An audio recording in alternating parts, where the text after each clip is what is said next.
चित्रकूट की मंदाकिनी के किनारे गांव के लोग स्नान करने गए तो एक गांव की औरत, गांव की एक माताजी अपने छोटे से बच्चा जिसकी आयु 6 साल की थी उसको लेकर के गई। चित्रकूट दर्शन करने गई, कामतानाथ भगवान के दर्शन किए, विचार किया चलो चित्रकूट आए हैं मंदाकिनी में स्नान कर लिया जाए। पर विचार किया कहाँ करें, भीड़ बहुत थी तो थोड़ा घाट में दूरी पे चली गई, एकांत जहाँ 20-25 लोग थे, वहां घाट के किनारे जाकर बालक के कपड़े निकाले और बालक को समझाया।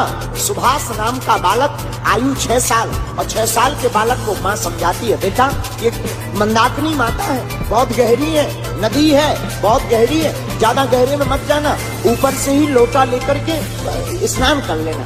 पर बालक तो बालक होते हैं, स्नान करने बालक गया मंदाकिनी जी में, उसने लोटे से पहले स्नान किया। उसने सोचा एक सीढ़ी और उतर लिया जाए, लेकिन एक सीढ़ी जैसे ही नीचे उतरा, देखते ही देखते अथाह जल में वह बालक डूब गया। जब बालक डूब गया और दिखाई देना बंद हो गया, उसकी माँ, सुभाष बालक की माँ किनारे पर बैठ करके जोर जोर से चिल्लाकर करके रोने लगी, आर्तनाद करने लगी। विचार करो जिस माँ का बेटा आंखों के सामने डूब जाए उस माँ पर क्या बीती। रोने लगी, चिल्लाने लगी, और वहीं बैठे बैठे उस माँ ने आर्तनाद करके कहा, हे हनुमान जी आप तो लंका से जाकर माता जानकी जी की भी खबर ले आए, अगर तुम सत्य के हो और इस कलयुग में तुम्हारा पास है तो एक माँ तुम्हें राम जी की सौगंध देकर कहती है हमारे बालक को कहीं से ढूंढ करके लेता हो। और सबके सामने ये घटना घटी थी चित्रकूट में।